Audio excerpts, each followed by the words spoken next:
I'll tell you, clinically speaking, on my own patients, because that guy with the jam sheety and the mallet was me for 3-4 years, right? I didn't start with the Biomac. We didn't have a powered catheter device. But where a lot of this started from is when you would start to do bone marrow harvesting on a sick kid from his crest, and we're doing it in an ER with a jam sheety, and it hurt. I started taking a little 2.5 millimeter drill bit and drilling a little hole under local and sticking an angiocath through it.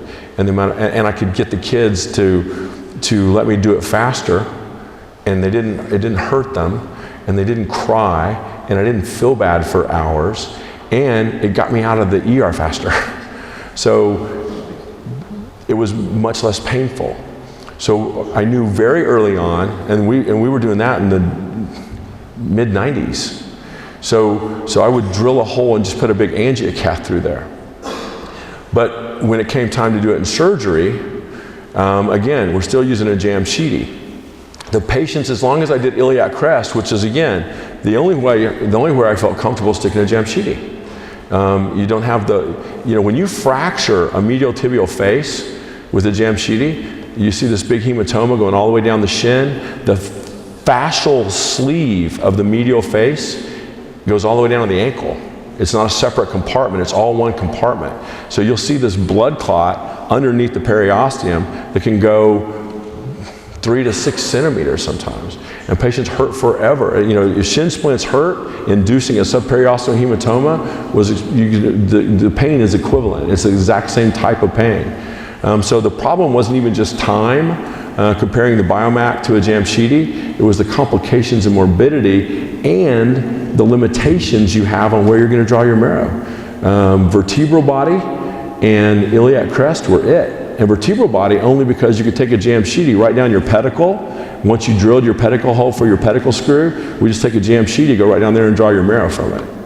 But without the Biomac, there's just not another way to efficiently and with low enough morbidity to make it worthwhile draw from any long bone. And I'll tell you that one of the reasons you know that is because when we first did our Biomac draws, we didn't even know if we could get 60 cc's from a proximal tibia because no one had done it before. And we're talking 5 years ago, we didn't know what kind of volume we were going to be able to get. We sure didn't know what kind of cells we were going to see.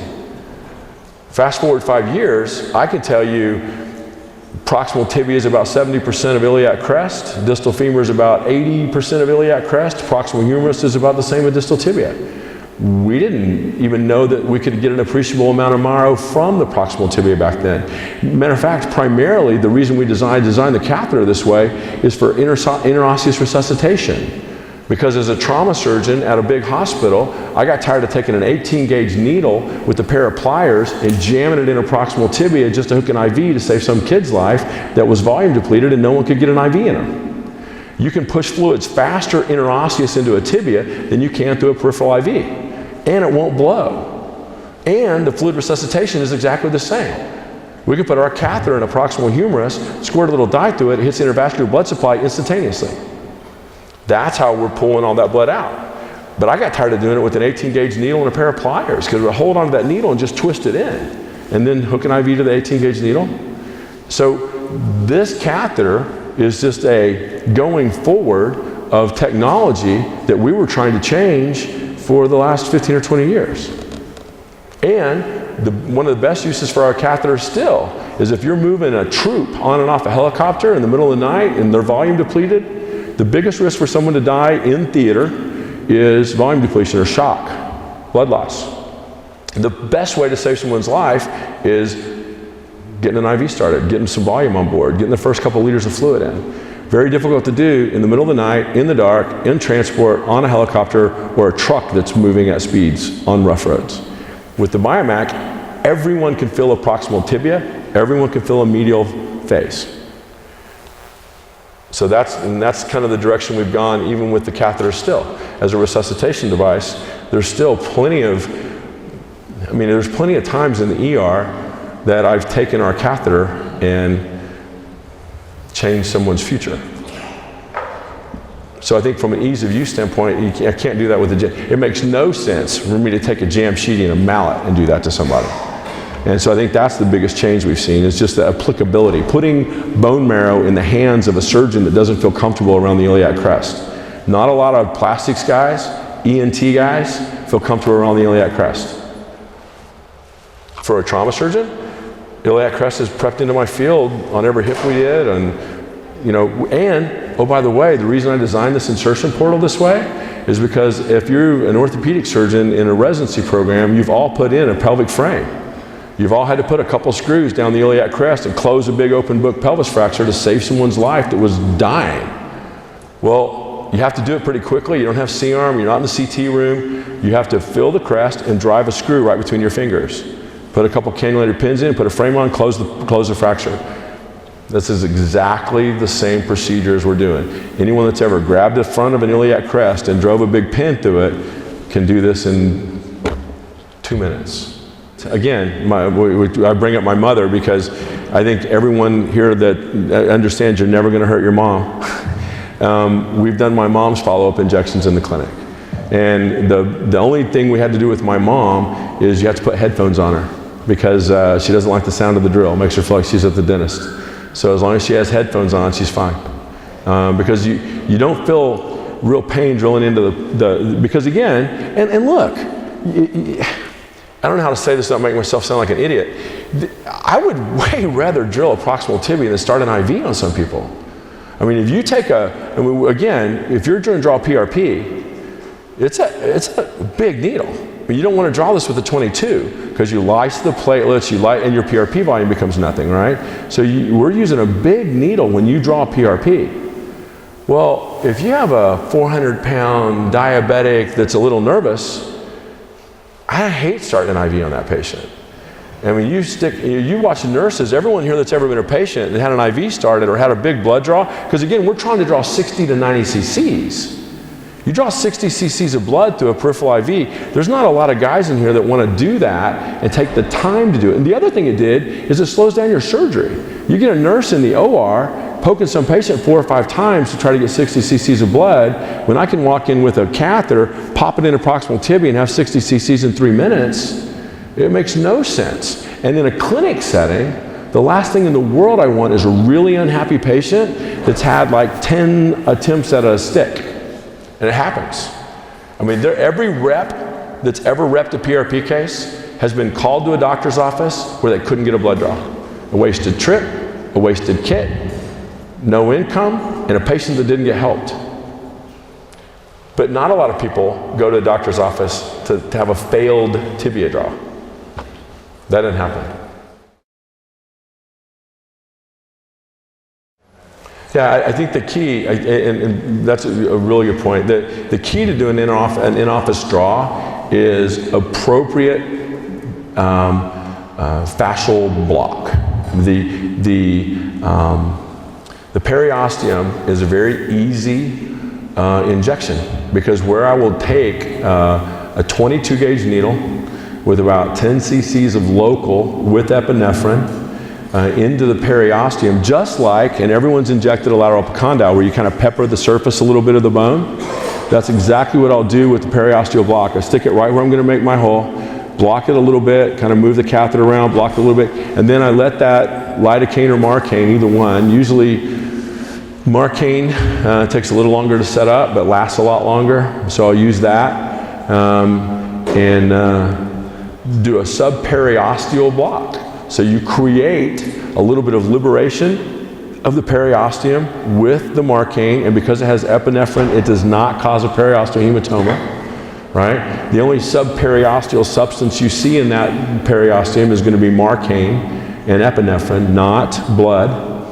And by injecting that subperiosteal sleeve, as long as you wait 5 to 10 minutes for it to kind of set up, the patients just, I have not, and I say this with reservation because the minute I say it out loud, the next 3 patients I have will not be able to tolerate it, but I have not to this point in the last 3 years had a patient that couldn't tolerate an in-office draw. So you have to kind of feel the cortex so that you're not pushing through it so hard. Let the tip do its work. And as you drill through that a little bit, then kind of push a little bit to advance it, almost like you're trying to feel the other side. But if you do it right, it's very tolerable. And I mean it when I say I haven't had anyone that I've attempted it on that I had to abort the process and start anesthesia. Do I think that it's a lot easier under conscious sedation? Absolutely. Because it doesn't take as much time, because I don't have to talk as much. I don't have to console somebody as much, right? You can talk and console a patient, explain to them what's happening, and most people, because they're a pretty motivated patient. This isn't a patient that's coming to you that you're forcing stem cells on. The patients in my office are paying thousands of dollars for this procedure. They want it. So they're pretty motivated to sit there and let you do whatever you need to do to help them get better. They know what you have. I mean, the patients that are coming are not being talked into some medical procedure. We do not have a patient yet that at the 6-month mark doesn't have complete interosseous healing and homogeneity of the tendon. The bell curve of these patients is between 16 and 20 weeks. 12 weeks is not uncommon. 20 weeks isn't uncommon, but 16 to 20 weeks right now is kind of the bell curve of our healing response. And actually, as part of the study, we're doing MRIs at the pre-op for the diagnosis, and we're doing an MRI at 3 months and 5 months, and then at a year. Because at 5 months, they're healed, and we haven't had to go out farther. If we have one that doesn't have enough healing, then we'll be checking it every month until we see it, because I don't want to miss that data. But in the non-augmented, there's no reason to do one at 3 months, because you're not seeing anything ever. There's no reason to do one at 5 months, so we do the 5 months for comparison, and we're not doing monthly studies after that. We're just following them up at a year. And because that's what's already published, right? We do not have to come up with a control group for ACLs. That surgery's been done forever. We're good at it. Most people have figured that out, and we know it takes a year to heal.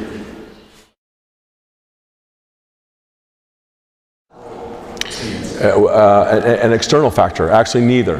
The reason we take 60 cc's is because that's what the machine spins in the first spin.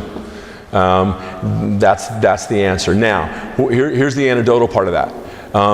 I will often spin twice, because I know in that second 60 cc's, because we did cell counts initially, mononucleated counts on every draw to figure out the technique, because we needed to know what caused the count to drop. It's pretty easy to mess this up. I mean, you can see a 30% change in your cell count just by not making a skin incision. If you just take the catheter and jam it through the skin, your cell count drops 20 to 30%. And the reason why is because of the particulate matter and platelet cell activation from little pieces of skin and hair within your catheter. The cells don't like it, and platelet cell activation drops your counts. So the answer is 60 cc's is what the machine spins. And that's where most of your cells are in that, because now we do have those counts where most of your cells are in the first 30, 60 cc's anyway. But I know that some of the most robust cells, the biggest kid in the class, so to speak, maybe in that 3rd or 4th syringe. And I want any help I can get. And I like the extra volume, because again, in answer to the first part of the question, I don't just inject the graft, right? The physiologic volume of the knee is 5 to 7 milliliters. Why do I not want to recreate a better, healthier microenvironment for my articular cartilage? We saw what the articular cartilage looks like when you do an ACL, right? It is not pretty. Oh, and by the way, we're scuffing it up a little bit, right? Oh, and by the way, we're filling up this entire pouch above the patella too, and you can get some pretty significant synovitic responses in those patients, right? You see some big sympathetic effusion after an ACL, you panic a little bit because it's hot and it's red and it's swollen. It's not infected, it's blood. Blood's 98.6 degrees, right? And you get this big hematoma, then you stick a needle in it, you don't get anything out, and you panic more, but it's a hematoma, right? We caused that. So when I do the ACL, I will spend that extra, so I'll inject my graft, but all that leaks out into the knee. So you'll get a recreation of the physiologic volume of the knee with a healthier substrate. You're with an arthroscopy, and here's the misnomer, and this is the reason I hate, everyone knows the article we're talking about where arthroscopy doesn't help osteoarthritis, and here's the downside of the publication of an insurance-based article. It doesn't help osteoarthritis, but none of us have ever done an arthroscopy with the diagnosis of osteoarthritis. You do an arthroscopy with the diagnosis of articular debris, osteochondral lesion, patellofemoral dysfunction, ACL dysfunction, meniscus tear, right? We're treating a physiologic, mechanical problem. I don't just scope a patient that hurts. You scope a patient that has mechanical symptoms that you can make better, that you have MRI diagnosis of, and a physical exam, and a patient complaint. All those things agree. If it looks like a horse, it's a horse, right? And I treat that arthroscopy because I also, at the time of the surgery, if you measure metallometalloproteases, if you measure the cytokines, if you measure the pH of the fluid, it's destructive to the joint because it's worn. Every one of us in this auditorium understands the importance of healthy oil in your car. It's the same as in the joint fluid. It's the reason SUPARTS, it's the reason viscosupplementation can make such a difference for so many people. Hyaluronic acid changes the health of the fluid, right? The same way that we see decreased metallometalloproteases, we see decreased cytokine activation when we replace this fluid volume with bone marrow. And when we wash out the old fluid with the scope. And we stimulate the articular surface and we get rid of some of the synovium. We're changing the health of the joint. Is that the answer?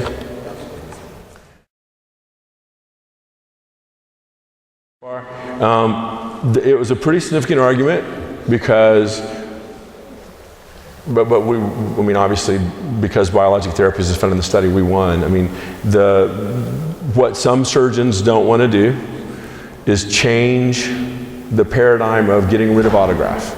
You become emotionally committed to autograft. You've always thought it was best. You just want to compare autograft with bone marrow to see if it heals faster. That's not, in my mind, that doesn't even need answered. We've been doing this for 5 years now. I know the answer to that, right? All I need is a randomized prospective study to see if we can get away from autograft. Does allograft heal faster than autograft? And we already know the answer to that. No, with biologics, they're going to heal about the same. So why would you ever use autograft again? If I can replace autograft and the morbidity of that harvest with an allograft tendon, with bone marrow aspirate concentrate, and lower your infection rate, do you want someone taking the middle third of your patella out? So it's autograft without? Autograft without is not part of the study because autograft without has already been answered. It takes 369 days to heal. Autograft with proximal tibia marrow, autograft with iliac crest marrow, allograft with iliac crest marrow, allograft with proximal tibia marrow. And what you're going to see is that the cell counts are way better in the iliac crest, but the healing is about the same. So if you have a good draw, you have a good draw. Cell counts matter, but not as much as we really thought. It's more about the fact that you have active cells secreting and you have that volume of growth factors at the initial administration. And there's a little difference, I think, in the, and we'll see when we get more data, but with the data points we have right now, I don't think there's much of a difference between a proximal tibia draw and an iliac crest draw. I'm more emotionally committed to an iliac crest draw because I know what it looks like under a microscope compared to proximal tibia. But proximal tibia is so easy. It sure would be nice if the study showed proximal tibia was equivalent to iliac crest. I don't look, you know I have access to all the data, right? I will tell you, it's not exactly the same. Iliac crest is worth it if you're paying out of your pocket for it, right? I would want iliac crest if it was me. I have iliac crest on my hernia repair, right? Not proximal tibia. So you take that for what that's worth. Thanks.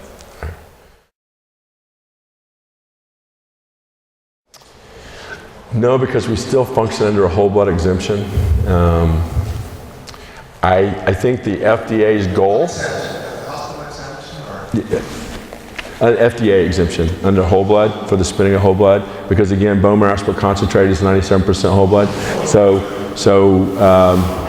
we function under that exemption and have not had a, actually we've been through the audits and We function under the same exemption that every other centrifuge company operates under. We've just been able to kind of refine the technique with the Biomac.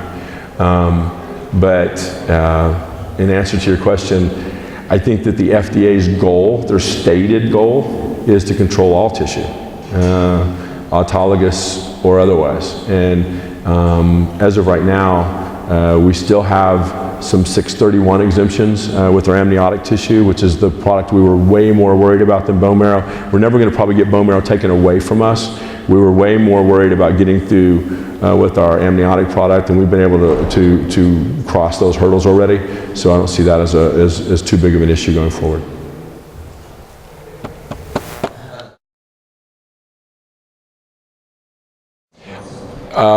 Okay, here's the complicated answer. Here's the short answer, is I use bone marrow aspirate concentrate on anyone with grade 3 or 4 chondromalacial defects at the time of arthroscopy without large, massive, full thickness condylar defects. That's the short answer. The long answer, I still use a lot of Oates lesions, and I use collagen scaffolding from Arthrax with bone marrow aspirate concentrate, because I think it's important to fill that defect in a little bit, and not because I don't think the body's capable of it, but the body's not capable of it, right? It's asking you to climb a 20-foot ladder when I could give it a 10-foot ladder. Give it a 10-foot ladder, right? So I will use a scaffold at the time. If it's a big lesion, I'll use Oates lesion. I think the difference in your Oates lesion healing with bone marrow is dramatic. It will change your thoughts, because you've all done an Oates lesion on someone and looked at an MRI a couple months later and thought, oh shit, what did I do? I drilled this big hole in the condyle and it doesn't look like it's filled in and it looks dead, right? But you don't see that with bone marrow aspirate concentrate. And I'll inject that hole, turn the pump off, inject the hole when you put that plug in, and it's dramatic, the difference you see on MRI later. But yes, there is a good paper. It was a rabbit study and a sheep study on large articular condylar defects treated with bone marrow with no scaffold, and the results published on those studies are pretty dramatic with nothing more than bone marrow aspirate concentrate. In a human, my patient, I'll give it a scaffold. What's your post-op protocol? Do you believe in partial weight bearing or immediate? I believe in immediate partial weight bearing and range of motion. I think that the joint needs range of motion to keep a healthier fluid volume, and I want weight-bearing loads. I think protecting a weight-bearing load doesn't change anything. I mean, Aggressive guys.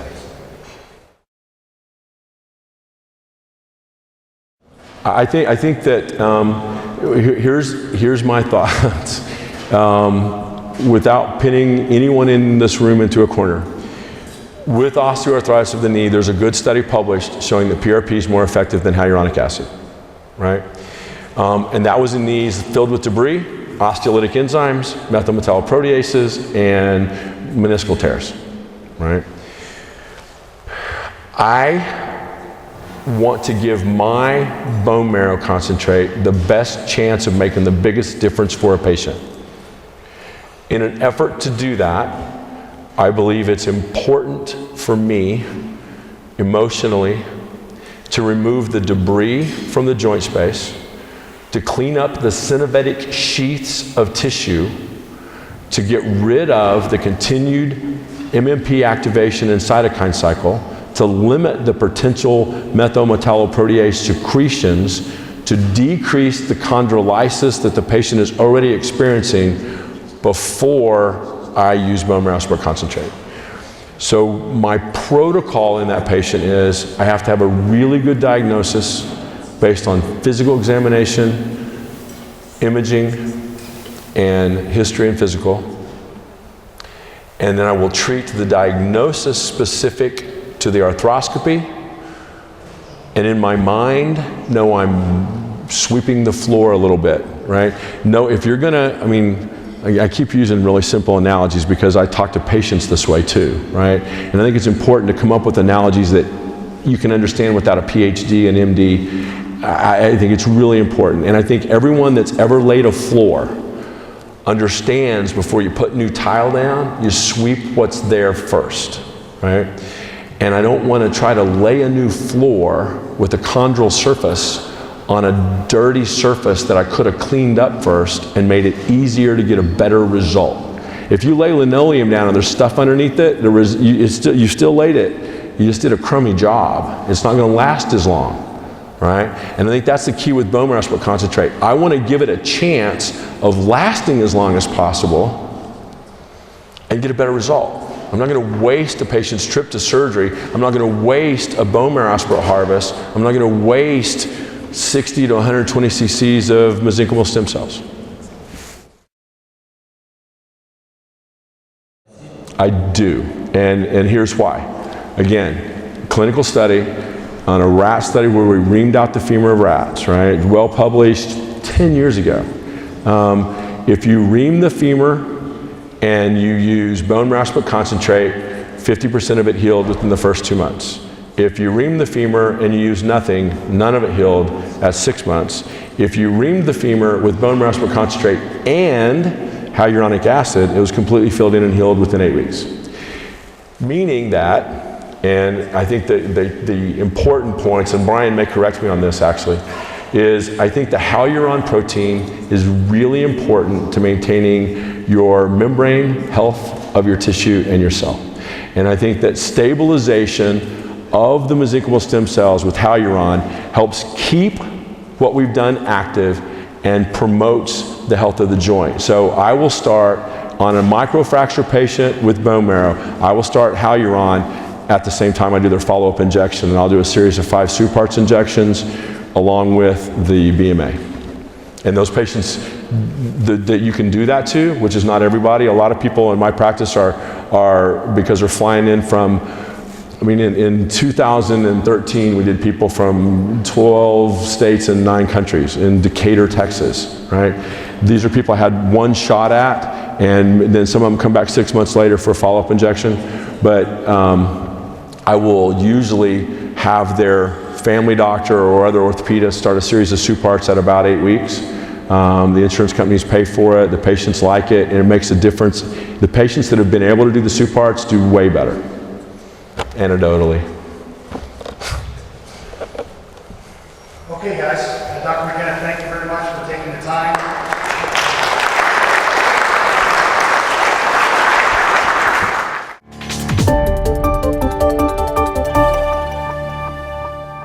Biologic Therapies, Global Leadership in Regenerative Medicine.